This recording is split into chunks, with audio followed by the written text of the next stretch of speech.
62歲嘅歌神張學友8月13號喺佢嘅世界巡迴演唱會當中一度跌倒，傳聞係因為佢舊病復發、耳水不平衡所導致嘅。咁到底咩係耳水不平衡呢？今日就嚟傾下咩係耳水不平衡啦。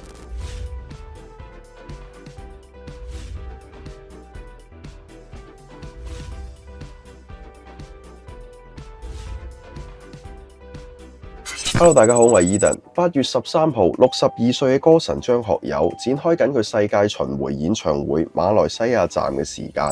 演唱緊佢首本名曲《只想一生跟你走》嘅時候，盛傳因為舊病復發、重心不穩，一個唔小心喺台上面跌倒，令到在場嘅人士都大為震驚同埋擔憂。其後佢自己出現身說明說法，係因為舊病復發、耳水不平衡 （Meniere's disease） 病發所導致嘅。咁到底咩係耳水不平衡 Meniere's disease 呢？根據美國非營利學術醫療中心梅奧診所出版社所出版嘅刊物《梅奧診所家庭健康手冊》嘅第5版可以見到，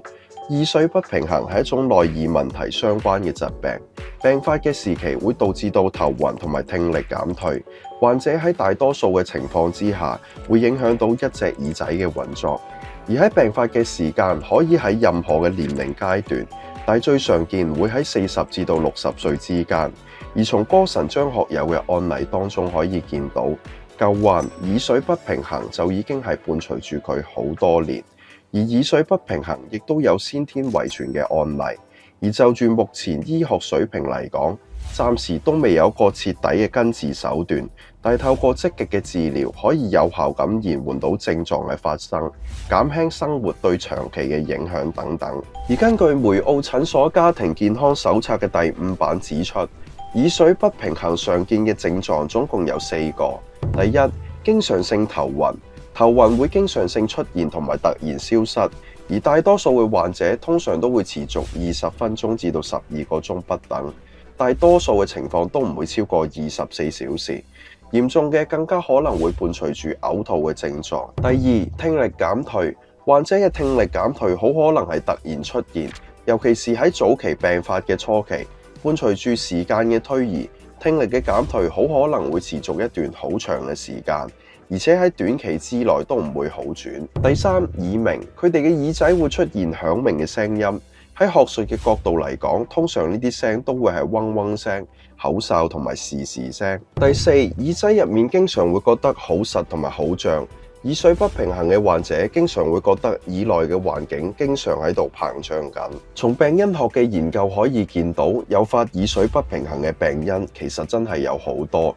就譬如話神經類嘅疾病病變，好似多發性嘅硬化症、帕金遜症同埋貝爾氏麻痹症等等，都有可能損害到前庭神經，導致到耳水不平衡嘅情況出現。其次，因為細菌、病毒同埋其他感染而導致嘅內耳組織炎症，都有可能會導致到耳水不平衡嘅情況出現。第三，各式各樣嘅事故當中包括有車禍、跌低、運動事故，又或者其他面部受到撞擊嘅一啲嚴重事故，令到頭部受損，傷及咗內耳結構或者前庭結構神經，進而影響到平衡系統嘅運作。第四，藥物嘅副作用就好似抗生素、抗癲癇素藥物、抗抑鬱症藥物同埋利尿素等等，都會有可能誘發到耳水不平衡嘅狀況出現。第五，遺傳因素，家族當中如果有人患有平衡系統異常嘅相關疾病，都會大大增加咗患者先天性嘅耳水不平衡嘅患病風險。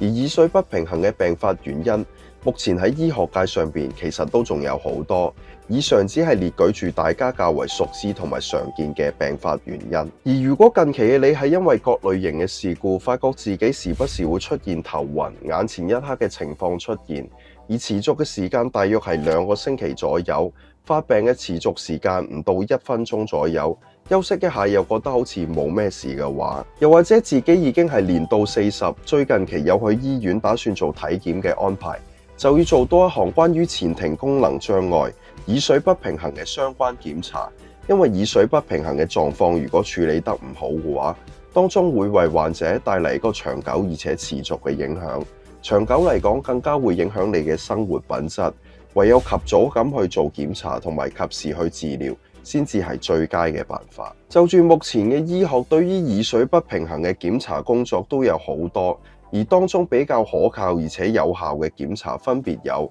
頭部 CT 嘅掃描，檢查頭部嘅結構包括內耳，其次係頭部嘅 MRI 掃描，提供詳盡嘅內耳圖像，而且可以檢查到內耳結構同埋前庭神經嘅狀態等等。而根據今次歌神張學友嘅事件，其實我哋都可以做到一啲預防嘅工作，可以提前咁做好準備，減少患有耳水不平衡嘅呢個疾病風險。喺進行一啲高危運動，好似極限運動，有機會會傷及頭部嘅一啲運動嘅時候，就要戴好安全帽同埋安全頭盔，保護好自己頭部嘅同時，亦都要減低頭部受傷嘅風險，防範於未然，減低患有耳水不平衡嘅機會。第二點，有個良好嘅衛生習慣，就好似勤洗手，避免同感染者有個緊密嘅接觸。一旦接觸過後，都要立即做好清潔同埋消毒嘅工作，亦都避免接觸耳道。第三點，謹慎服用以下嘅藥物。某啲類型嘅藥品可以造成內耳道產生個負面嘅影響，就好似抗生素、利尿素同埋化療藥等等。喺服用呢啲藥之前，都應該要諮詢咗醫生，關於自己嘅情況係唔係應該可以承擔到藥物所帶嚟嘅副作用。第四點，定期進行個身體檢查，特別是係將近40至60歲嘅你呢段區間嘅人群，佢特別係一個耳水不平衡嘅高發人群，進行個聽力同埋平衡嘅檢查，可以幫你及早喺早期可以發現到潛在嘅問題。透過歌神張學友嘅呢個案例，希望可以陪同到大家進一步了解到呢個鮮為人知嘅疾病，進一步了解到耳水不平衡呢個疾病所帶嚟嘅影響同埋危害。喺照顧自己嘅同時，亦都唔好忘記同行嘅屋企人嘅關心同埋支持。及早發現呢個疾病，病向淺中醫，提早發現永遠都係治療嘅根本。鍾意呢條影片嘅朋友，記得 like 同埋 share 呢條影片出去，俾你關心嘅人知道耳水不平衡嘅呢個疾病所帶嚟嘅危害。Subscribe Eden 嘅 channel， 記得撳叮叮鐘，唔好錯過同健康同埋提升自己相關嘅資訊內容。Eden 都會第一時間將最有趣嘅知識同埋內容分享俾大家，陪同大家遇見一個更加好嘅自己。記住，我哋而家目前嘅生活品質可以差，但對大腦嘅認知同埋思維上嘅提升，絕對係刻不容緩。持續咁去成長係我哋而家要做嘅嘢，而 Eden 會陪伴大家喺建立多元認知嘅呢條正確道路上面一同前行。我係 Eden， 一個陪你用認知影響思維，用思維影響生活嘅朋友。記住，下集嘅內容更加精彩，千祈唔好錯過。我哋下次見。